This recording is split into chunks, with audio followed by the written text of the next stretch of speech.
Bapak menjaga keuangan para jamaah yang ada 5 juta jamaah, bukan yang hanya akan berangkat haji. Dipahaminya seperti itu, bahwa negara melindungi mereka yang tidak berangkat haji juga, gitu loh. Bagaimana nih uangnya?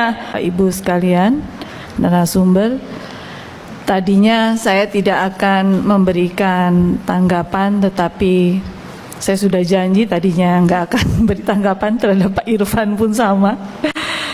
Tapi setelah mendengarkan apa yang sudah disampaikan Ibu Bapak semua, jadi tergelitik dan rasanya wajib buat saya untuk berbicara. Bapak Ibu yang saya hormati, ada titik krusial yang harus saya tegaskan. Haji ini kan istitoahnya untuk menyempurnakan rukun Islam kita yang kelima. Kemudian dilaksanakan haji ini untuk para kaum muslim yang mampu. Kemudian sebagai penyelenggara, terutama Kementerian Agama dan kita Komisi 8, bagaimana kita bisa melayani para jamaah dari mulai berangkat sampai mereka kembali selamat, dengan keselamatan dan kesehatan mereka, keamanan mereka betul-betul terjamin secara menyeluruh. Maka saya sangat berharap kepada Ibu Bapak yang ada di depan saya ini, dengan hati nurani yang sangat saya harapkan Ibu Bapak bisa terketuk hatinya bahwa kita ini bekerja untuk para jamaah, bukan untuk main-main, termasuk kami yang ada di sini. Niatkan seperti itu.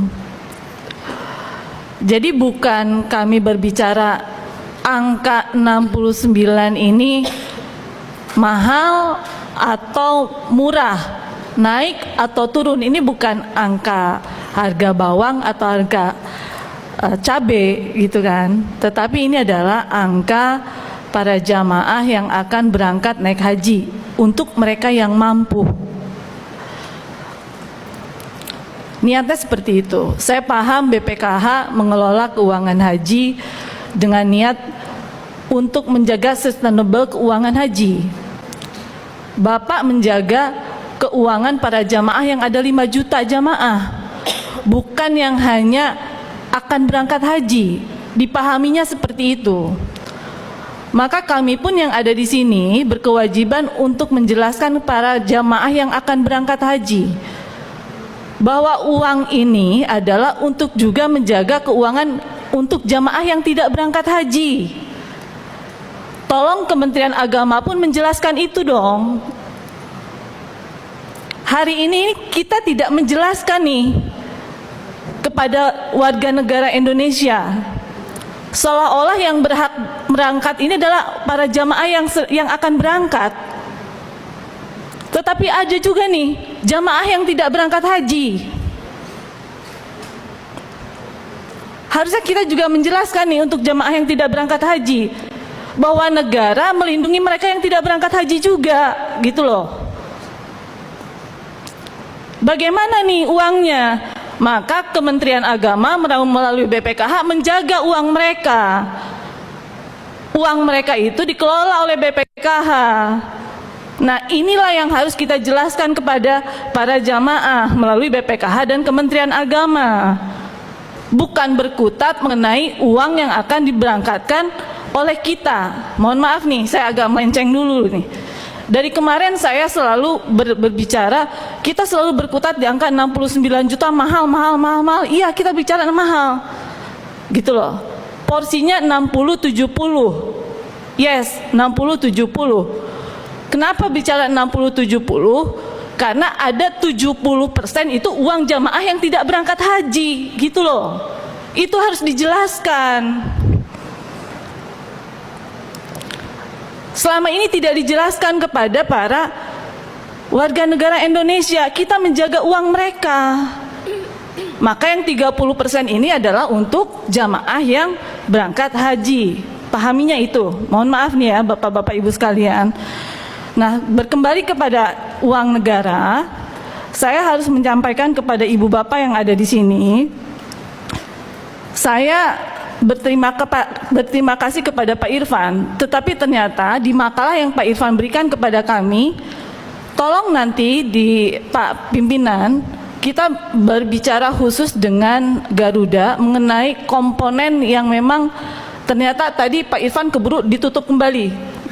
Di sini nggak dijelasin nih Pak Irfan.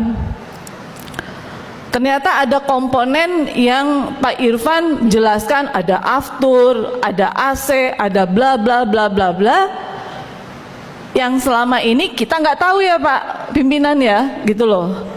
Jangan-jangan tadi disebutkan oleh Pak Ahmad, komponen itu double anggaran, dibiayai juga nih yang diminta oleh Kementerian Agama kepada kita, gitu loh. Nah, jadi jangan sampai ada dua mata anggaran yang dibiayai, yang ternyata itu menimbulkan yang diprasangkai oleh 3 huruf KPK Kuningan kemarin, menimbulkan kerugian negara di angka 160 miliar. Itu loh, saya sampaikan seperti itu. Nah, jadi menurut saya mengenai komponen penerbangan Garuda, saya juga harus menyampaikan kepada Saudi Arabia, 62.000 jamaah kita ini adalah lansia. Maka tolong services dari 2 maskapai ini kalau bisa juga harus memperhatikan para jamaah haji lansia tadi. Jangan sampai pas saat mereka turun sudah ada yang meninggal Pak. Saya ngeri. Karena 62.000 ini jamaahnya lansia, termasuk kepada Kemenkes. Bagaimana nih sistem yang akan dilakukan oleh ibu bapak sekalian? Ini juga yang harus dilakukan oleh Kementerian Agama. Saya sudah catat. Bagaimana dengan tanda pengenal jamaah? Tanda pengenal jamaah ini kalau bisa berkoordinat tanda pengenal jamaah ini bisa dideteksi dengan tempat tinggal para jamaah, termasuk juga mendeteksi ristinya penyakit para jamaah, gitu loh. Jadi pada saat tanda pengenal jamaah itu kan ada di pergelangan tangan ya. Nah itu udah ketahuan nih dia tinggalnya di mana, terus penyakitnya apa, itu udah ketahuan. Nah itu jadi udah terintegrasi nih. Jadi nggak double ketahuannya seperti apa. Nah ini sangat berpengaruh untuk di Kementerian Kesehatan. Nah yang kemarin dari hasil evaluasi kita kemarin Pak Dirjen, kalau kemarin itu hanya 100.000, sekarang ini 200.000 jamaah. Dan catatan kita adalah pada saat di tempat tinggal atau di mahtabnya, terutama di hotel-hotel tempat tinggal para jamaah, klinik-klinik khusus untuk para jamaah itu sangat tidak layak. Bahkan yang sering kali kita lihat, lobi itu dijadikan tempat kliniknya para jamaah. Padahal kita minta kalau bisa ada 1 kamar khusus untuk para untuk kliniknya ya, tim kesehatan khusus untuk jamaah ya di 1 hotel. Betul ya? Betul ya dari tim kesehatan ya. Karena kalau kemarin itu sangat tidak layak Pak Dirjen. Nah, kalau menurut saya ini juga menjadi sangat penting karena hari ini itu 221.000 jamaah. Termasuk juga yang kalau perlu fasilitas di sektor. Nah, ini untuk dari Kemenkes. Kita minta fasilitas sektor pun harus ditambah. Karena jamaahnya 221.000. Fasilitas sektor pun harus ditingkatkan termasuk petugasnya. Kalau bisa, karena yang namanya lansia ini ada 62.000, mohon maaf 62.000 kebanyakannya lansia, dan yang harus digarisbawahi petugas perempuannya harus lebih banyak.